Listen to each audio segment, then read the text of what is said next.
আসসালামু আলাইকুম ওয়া রাহমাতুল্লাহ। আজকে আমরা পঞ্চম শ্রেণীর গুণ নিয়ে আলোচনা করব। তো গুণের মধ্যে প্রথমেই আমাদের একটা সূত্র জরুরি, সেটা হচ্ছে গুণ্য গুণ গুণক সমান সমান গুণফল। গুণ্য কোনটা আর গুণক কোনটা? যেটাকে গুণ দেওয়া হয় সেটাকে বলা হয় গুণ্য, আর যেটা দ্বারা গুণ করা হয় সেটাকে বলা হয় গুণক।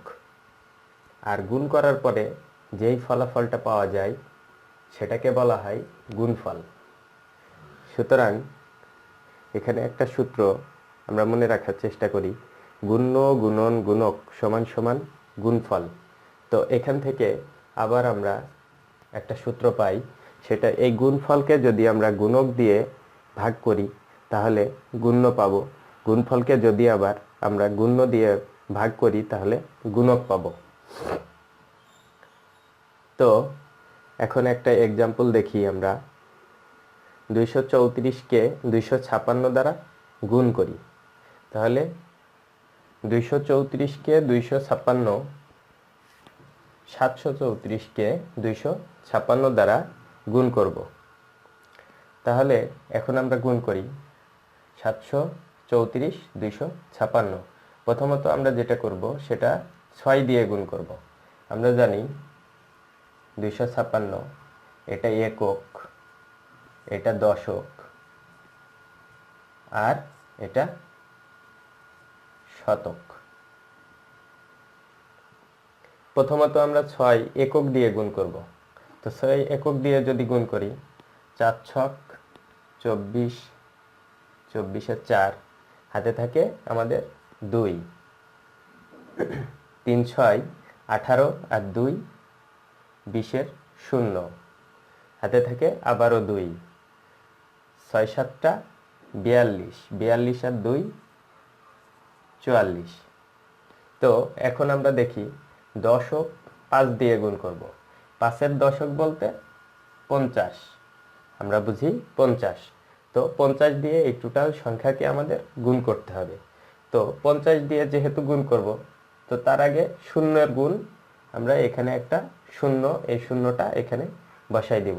তারপরে এই 5 অর্থাৎ এখানকার 5 দিয়ে আমরা 734কে গুণ করব।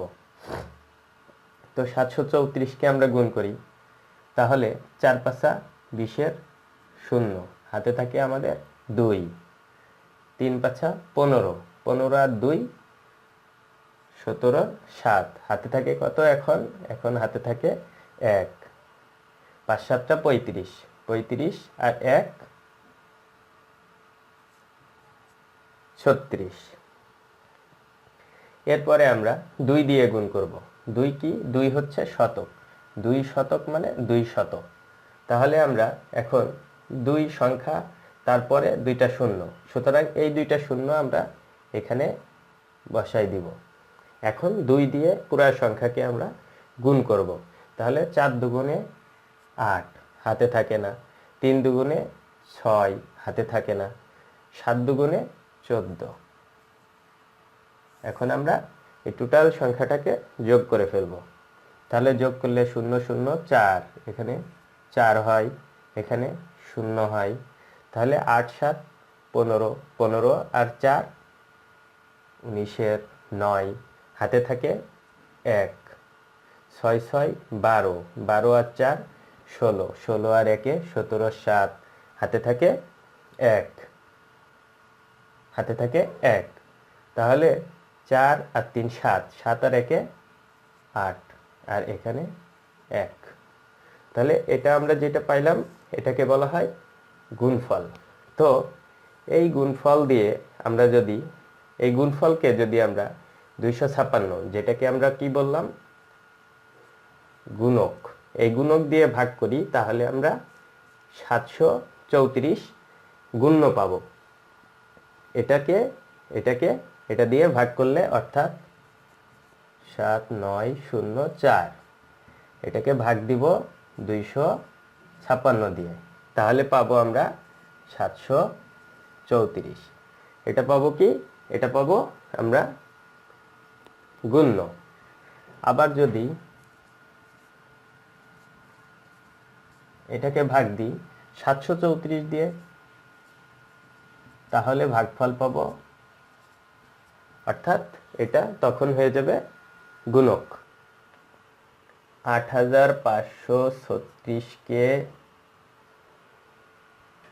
972 দ্বারা গুণ করি। আচ্ছা, তাহলে 8536 গুণন 972। আমরা পূর্বের অঙ্কে 856 একে গুণ দিছি 972 দিয়ে, এইভাবে গুণ করছি। এখন আমরা পাশাপাশি গুণ করব। তাহলে এখানে 2 হচ্ছে একক, 7 হচ্ছে দশক, 9 হচ্ছে শতক। তাহলে আমরা 900 দশক 70 আর 2 একক। তাহলে 2 একক দিয়ে প্রথমে পুরা 8536-কে গুণ দিব।